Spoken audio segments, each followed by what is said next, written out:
Edward's Express. When Gordon arrived on the railway, Sir Topham Hatt purchased brand new express coaches for him. They had sturdy metal bodies, smooth bogies, and separate compartments for the passengers. Gordon was well pleased with his coaches. The old coaches felt left out. They were made of wood, ran on axles, and had no individual compartments. Time and wear led the railway inspectors to see them as unworthy of the main line. The coaches were most upset. "Cheer up," smiled Edward as he shunted them into the carriage sidings. "Will still be useful on the branch line trains." "Branch lines!" they shuddered. "How embarrassing!" While Henry was shut in the tunnel, Edward took over his local trains. He knew all about being left behind and brought the old coaches out every chance he got. This cheered them up, until Gordon voiced his opinions. "A pity," he sniffed as Edward shuffled in with the coaches. "But that's the price of progress. Why, even you would have been a prime express engine at one point, Edward. I suppose it's only natural that modern engines require modern coaches." "Is that so?" smirked Edward. "Why, I think you'd look most distinguished pulling these old dears." "Oh, no thank you," Gordon harumphed. "They'd be open-top carriages before I even reached top speed. Now these are proper coaches," he finished, eyeing the express behind him. "Is that what they are?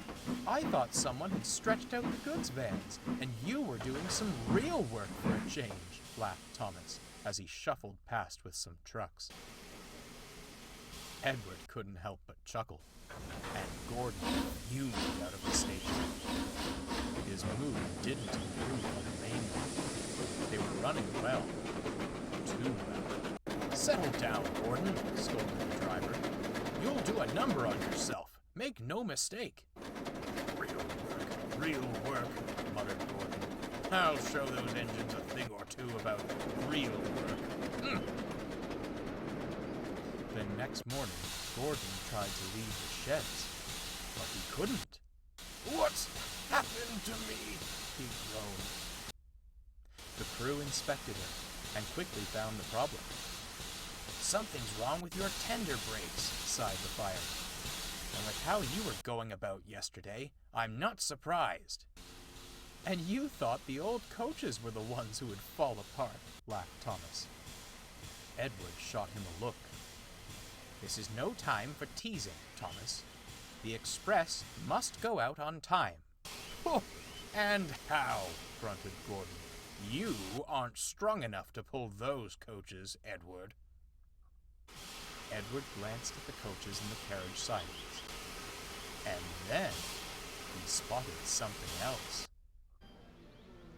The passengers were growing impatient. There was no train ready for them, and it would soon be time to leave. The fat controller had just stepped out of his office to see what the matter was, when he saw a most peculiar sight. Edward came steaming in with all the old coaches he could find. The passengers were surprised, but thankful they had a train at all. They hurriedly boarded the coaches, and the fat controller smiled. "Well done, Edward. Most resourceful of you. Don't push yourself too hard now." "I may not match Gordon's pace, sir," smiled Edward, "but I'll have a jolly good try." The guard blew his whistle, and Edward started away. Soon he was coasting down the main line, making excellent time. He pushed through the tunnel, giving Henry quite a surprise. "Go on, Edward! Go on!" he cheered. Come along," Edward puffed. "Gentle and fast, gentle and fast." They were very pleased. At the last station, the passengers cheered and thanked Edward. The engine at Vickerstown was most amused, but looked on with admiration. Edward just smiled. He was thankful for a rest and a drink. When he returned to Soden, Edward spoke kindly to the old coaches. "Well, dears, how did you fancy a return to the glory of the Express?" "Oh, it was lovely, Edward," smiled one. "Although," added another, "perhaps you were right. Some leisurely branch line work sounds most enticing." "Well," Edward laughed, "I'd say it's time for a well-earned rest in the carriage shed. Come along." That won't be necessary."